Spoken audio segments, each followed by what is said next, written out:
అందరికీ షలోం. నేను రబ్బీ షపీరా. రెగాబీ ఇవ్రిత్ కార్యక్రమానికి స్వాగతం.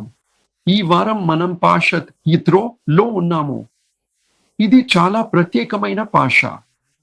ఈరోజు నేను యిత్రో పేరుపై దృష్టి పెట్టాలనుకుంటున్నాను.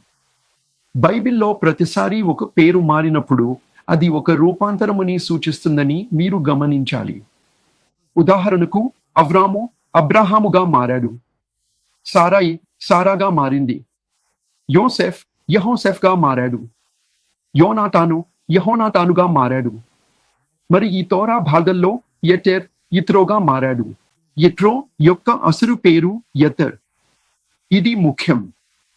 ఇది శేషం అనే అర్థం వచ్చే హీబ్రూ పదం.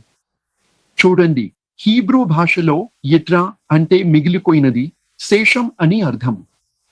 ఈ అంత్య దినాలలో మీరు జెత్రో శేషంగా లేదా షరీత్ యిత్రోగా మారడానికి మీకు పిలుపు ఉంది.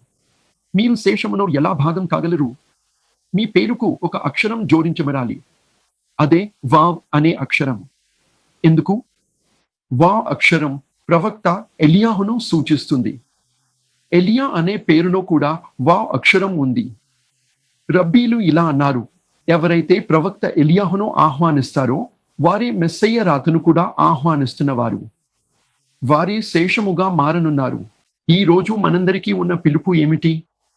అది శేష సమూహంగా మారడమే. శేష సమూహంగా మారడం అనేది హృదయ పరివర్తన ప్రక్రియతో ప్రారంభమవుతుంది. కథలో అతను ఎక్కడ రూపాంతరం చెందాడు? ఈ కథలో ప్రయాణంలో ఏదో ఒక దశలో అతను పరివర్తన చెందాడు.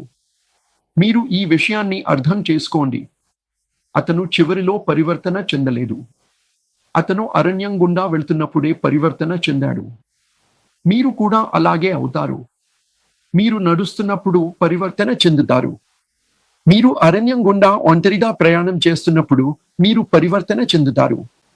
మీ ఆత్మ మరియు హృదయంలో కలిగే ఈ రూపాంతరము ఇశ్రాయేలు దేవుని చేత, ఇశ్రాయేలు ప్రజల చేత, మరి ముఖ్యంగా ఇశ్రాయేలు యొక్క మెస్సయ్య చేత మీరు గుర్తించబడటానికి కారణమవుతుందని నేను ప్రార్థిస్తున్నాను. కథ చివరిలో వారు ఒకే కుటుంబంగా మారారు. ఈ అంత్యదినాలలో మన హృదయాల పరివర్తనల ద్వారా మనమందరం ఒకే కుటుంబంగా మారాలని ఆశిస్తున్నాను. ఇది ఈ వారం మీ కోసం రెగాబీ ఇవ్రిట్. ఇకపై కేవలం యెతెర్గా కాకుండా మనం ఇప్పుడు యిత్రోగా మారాలి. మెస్సయ్య రాకను స్వాగతిద్దాం.